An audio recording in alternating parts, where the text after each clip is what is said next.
Hi everybody, welcome back to COMM 336, Search and Display. Spring of 2026, I'm your host, Bryce Whitwam.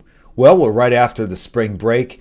This is lesson number 8, and we are now going to focus, today at least, and continue our discussion about display, more specifically about options within Google AdWords. One of those options, today's lesson, is about responsive search advertising. It's one of those ways that you can buy words, buy word combinations, buy keyword searches, connect ads that help your brand, your store, your place of business, whatever you're trying to promote, get noticed within a search. This is a buying option. This is not about SEO. This is a complementary to SEO. One of those things that you're able to do to improve that noticeability of your brand. So let's dive right into today's lesson. We'll first of all learn the fundamentals of responsive search advertising. We'll understand its benefits, and yes, it has limitations. We'll also set up a foundational RSA campaign by the end of today's lesson. But before we do that, let's just do a quick review of last week's lesson. That was last week, over 2 weeks ago, when we first had the lesson. And that was specifically talking about search engine marketing. Search engine marketing has 3 components. 1, pay per click, PPC. It's basically those paid search ads. RSA, responsive search ads, is effectively a PPC type of component. The next one is SEO, or search engine optimization, which we've already talked about. And finally is local SEO, that different animal which actually helps to focus and target on intent that is looking for responsive advertising based upon local search. And we know that pay-per-click advertising, you only pay when someone actually clicks on the ad. Those are those sponsored results that you see at the top of the page. Your localized SEO will come out as a map, and then underneath it, which will not have a sponsored link, is your local SEO. So obviously brands need to focus on all 3. Their proper search engine marketing includes both SEO, SEM, and local SEO. How does Google SEM work? Well, as I mentioned before, it's an ad auction that works in milliseconds. It's a process that determines which ads are displayed on Google search and in what order. It's based upon the intent. And you, the brand, are competing against many other brands and products and services to be able to achieve that intent. Your success is based upon your quality score. What I mean by success is how you are ranked within Google search. The quality score is Google's way of measuring quality and relevance of your key AdWords, your keywords, your landing pages, all those things that we previously talked about. It's a combination of the keywords as well as your user experience on your page. High quality scores can lower CPC and improve ad position. So it's important that we try to maximize, get a high score as possible. Quality scores are on a 10 scale, 1 to 10, with 10 being the highest. Essentially, there are a lot of components to achieving a high quality score. But as I mentioned last time, it's 3 main ones, which is your expected click-through rate, your landing page experience, and finally, your ad relevance. So it's all 3 of these things that will make up a quality score that will help improve your search ranking, as well as lower your cost per click. Better quality score, Google is going to assume that more people are going to click on it and therefore lower your costs as an incentive of doing a good job. How do we improve our quality score? Well, we focus on writing compelling and interesting ad copy. We make sure that people notice our ads and they are relevant to what they're looking for. We need to match their user intent and put the headline and hyperlink right in there. We need to optimize our website page to maximize our user experience. We want to make sure that people find what they want, it's relevant, and it's delivered in a very, very quick way. We also want to leverage ad extensions. These are the callouts, the snippets, site links. All of these things improve our visibility and relevance. All of these things you can always find underneath your key headline. Those snippets will help improve your quality score. And finally, we never stand still. We always test and retest different options to see what works. We always need to try different combinations of things. Nothing's tried and true. You always have to at least have at least a set of different type of advertisement combinations to make sure which one works in the best possible way. So let's jump into today's lesson. Responsive search advertising is essentially a test and learn opportunity. Wouldn't it be great if we could provide Google lots of different combinations? Not just one headline, but lots of different headlines, different descriptions, different calls to action, different product variations. And it could essentially choose from that pile and serve up an ad that is most appropriate, or at least it thinks it is most appropriate for that particular search. That, in a sense, is what RSA, responsive search advertising, is. So, warm welcome to responsive search ads. As we've known from our Google AdWords certification, there's lots of different types of Google AdWords. There is dynamic search ads, which is an automated process. Essentially, you provide Google a URL, you click the dynamic search button, and it provides you suggestive ads based upon your website. It looks into what people are searching for and provides some suggestions based upon your site.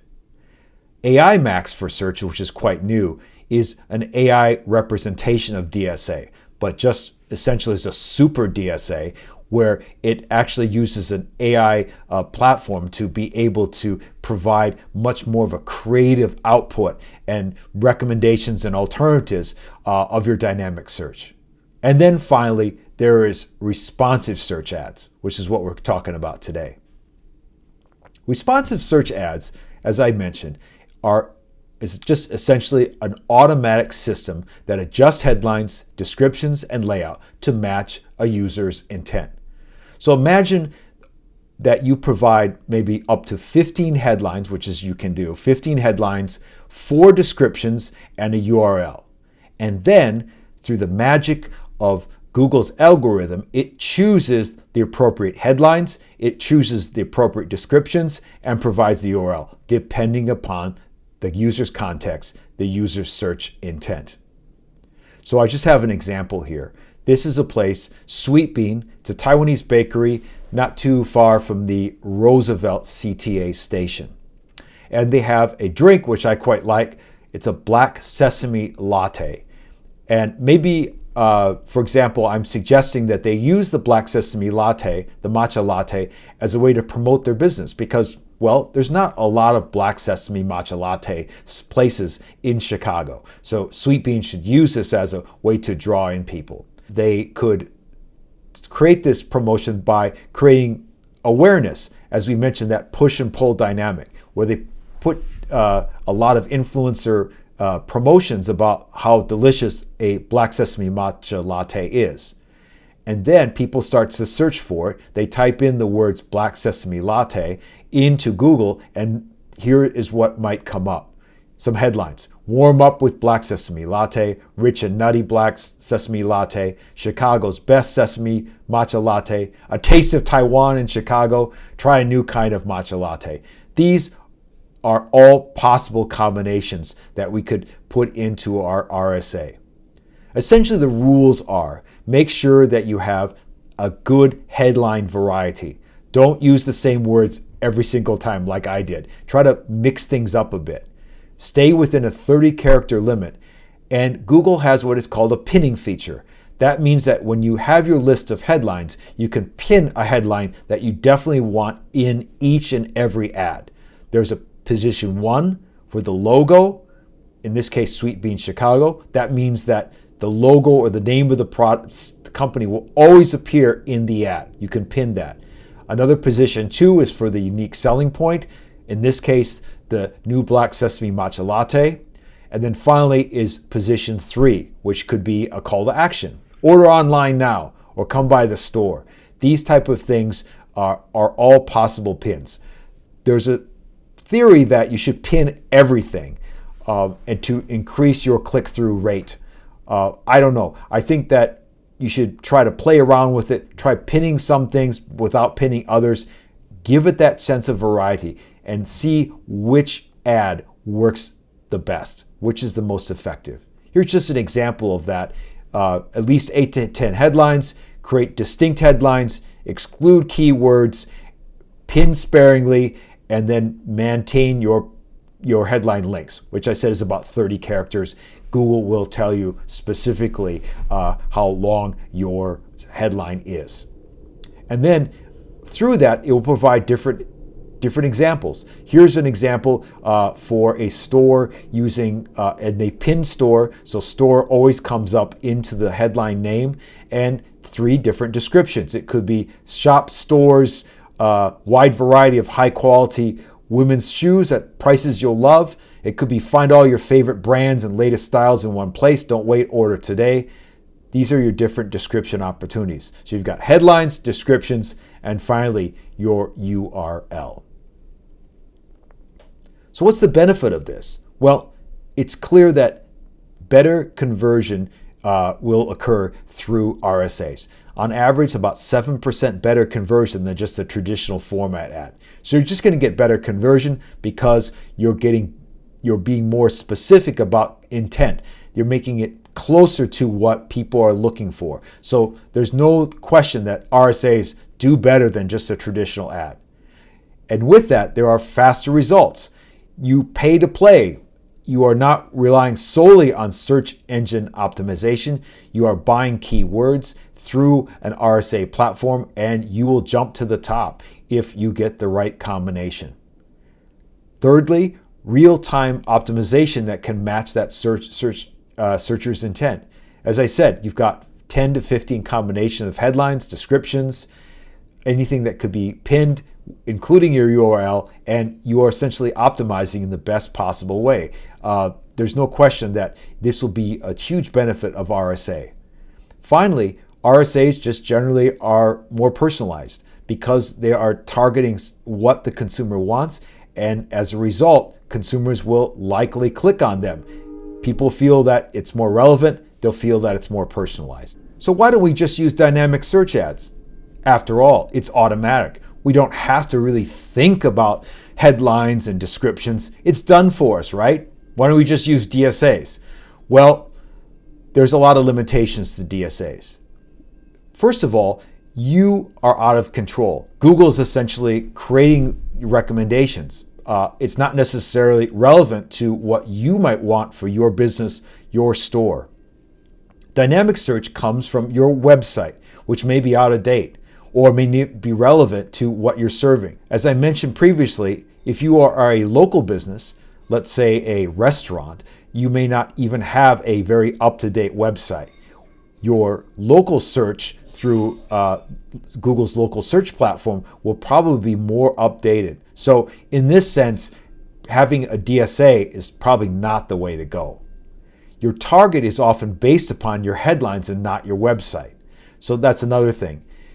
In this case, you may be talking on your website about your product, your company and product reputation, your loyalty platform, your loyalty program. You're not really talking about the key thing that you want, which is selling a new type of beverage or new service. That's what your focus is, and you might have a totally different target audience in that case. Finally, RSAs are more flexible, especially for promotions, and they provide test and learn opportunities. As I said, you can go back and see which headlines are the most effective, and you can zero in and test new headlines to see which ones work.